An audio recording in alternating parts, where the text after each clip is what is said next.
Have you ever wondered what happens when a person dies without a will? Does their properties just disappear into thin air? Does the government take everything, or does the family decide who gets what? My name is Felix. I'm a lawyer, and today I'll be walking you through intestate succession. That is the legal way of saying what happens to a person's property when they die without leaving a will. Let's get right into it. When someone passes on without a will, they are said to have died intestate, meaning that there is no legal document stating how their properties should be shared. In such cases, the law steps in to decide how everything will be distributed among their surviving family members. Since the deceased did not appoint an executor, which is the person responsible for carrying out their instructions in a will, their family or other interested parties must apply for what is called letters of administration at the probate registry so that they can be legally recognized as the administrators of the estate. In Nigeria, the sharing method of a deceased person's property depends on the personal law of the deceased, which could be statutory law, Islamic law, or customary law. For those who had statutory marriages,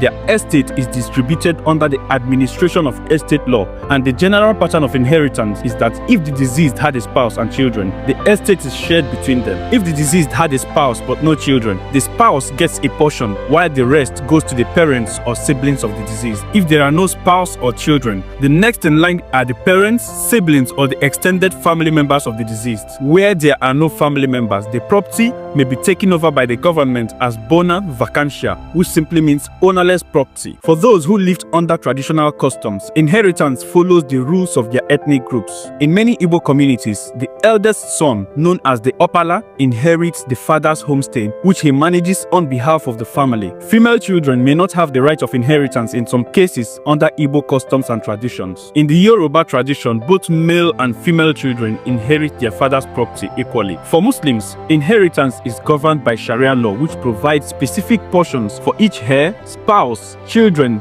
parents, and siblings. Where someone dies intestate and leaving no will behind, a few legal steps must be taken. The closest family members must apply at the probate registry to be recognized as the estate administrators. Also, any debts left by the deceased must be paid before sharing the estate. Many people shy away from writing their wills because they believe it's like inviting death. They feel that putting their affairs in order would hasten their departure from this world. But let's be honest, death does not check appointments before it arrives, and whether we plan for it or not, it is a certainty. Saying or thinking that writing a will brings death closer is just like saying that buying a car insurance increases your chances of having an accident. In reality, just like insurance protects your assets, a will protects your loved ones and ensures that your wishes are honored. When people refuse to write a will out of fear or superstition, they leave behind confusion, conflict, and unnecessary legal battles for their